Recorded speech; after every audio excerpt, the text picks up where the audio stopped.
Tonight, we're stepping into a place that makes the darkest horror movies look like Saturday morning cartoons. We're going back to the 1930s, to a hidden facility in the frozen plains of Manchuria.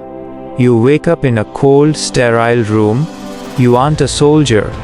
You aren't even a person anymore. You are a maruta, a log.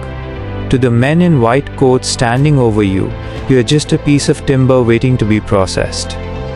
Before we open the gates to this literal hell on earth, hit that subscribe button and turn on notifications.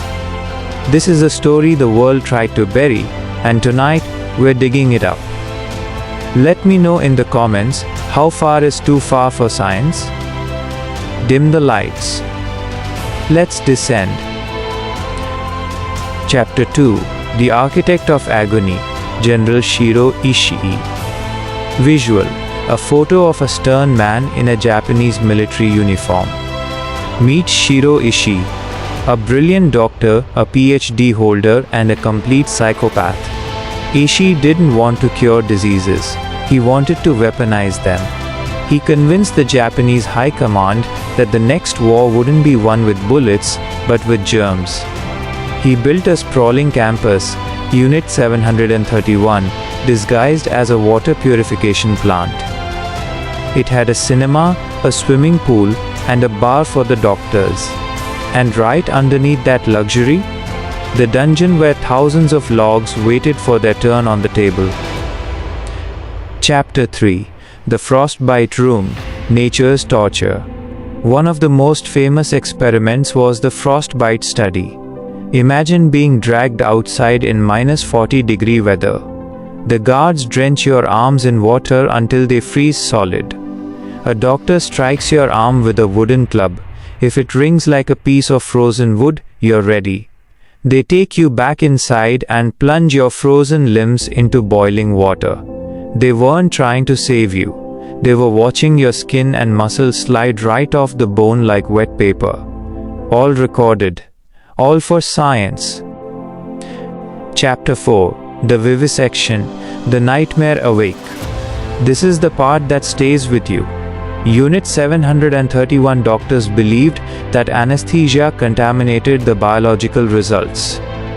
So when they wanted to see how a lung functioned while infected with the plague, they didn't wait for the patient to die. They opened them up while they were fully conscious. Imagine looking down and seeing your own internal organs being poked and prodded by a man who is casually taking notes. No screaming could stop them. They would remove a stomach and sew the esophagus to the intestines just to see if the log could still digest. They lived for days in a state of mangled existence before being discarded. Chapter 5. The Plague Bombs, Biological Armageddon. Ishii's ultimate dream was the Uji bomb, a porcelain casing filled with millions of plague-infected fleas.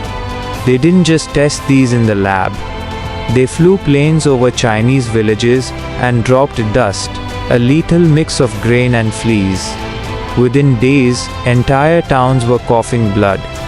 The doctors would then swoop in, dressed in hazmat suits, not to help but to perform field vivisections on the dying villagers to see how fast the plague spread through a healthy population. Chapter 6. The Pressure Chambers, Popping Under Stress. Ever wondered what happens to a human in a vacuum? Unit 731 did. They placed prisoners in decompression chambers and turned the dial. They watched until the prisoners' eyes literally popped out of their sockets and their internal organs ruptured from the pressure. On the flip side, they put people in centrifuges, spinning them at insane speeds until their blood separated from their bodies. They weren't looking for survivors. They were looking for the breaking point of the human soul. Chapter 7. The Top 10 Monsters, The Hall of Shame. 1. General Shiro Ishii, the mastermind who viewed humans as disposable assets. 2. Masaji Kitano, the man who perfected the use of anthrax and glanders on live subjects. 3. Hisato Yoshimura, the Prince of Frostbite, who specialized in freezing children's limbs. 4. Ken Yuasa, a doctor who admitted to using prisoners for surgery practice, cutting off limbs for no reason. 5. Ryoichi Naito, later founded a multi-billion-dollar pharmaceutical company using data from Unit 731. 6. Takaaki Kikuchi, the man who documented the vacuum chamber deaths with cold precision. 7. Yoshio Shinozuka, the technician who prepped children for vivisection. 8. Shunji Sato, orchestrated the biological raids on civilian populations. 9. Tomosada Masuda, ran the starvation trials, giving prisoners only water for months to see the decay. 10. Kiyoshi Otani, used high-dose X-rays to burn the internal organs of healthy subjects from the inside out. Chapter 8. The Secret Deal, The American Betrayal. 1945. Japan is losing. Ishii orders the facility blown up. Every remaining prisoner is gassed. The doctors are given cyanide and told to take the secret to their graves. But Ishii was smarter. He didn't die. He cut a deal with the US government. The US wanted that data for the Cold War, so they gave Ishii and his butchers complete immunity. No trials. No jail. In exchange for their blood-soaked notebooks, the US let the monsters go free. Most of these doctors went on to become deans of universities and CEOs of major Japanese medical firms. They died in warm beds, while their victims rotted in unmarked mass graves. Chapter 9. The Legacy, Why We Remember.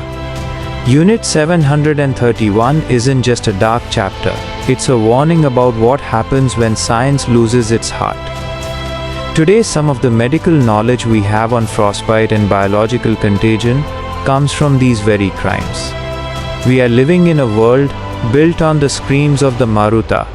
If you think these men should have faced the gallows, type "never forget" in the comments. This has been a journey into the heart of human darkness. Good night, and stay vigilant.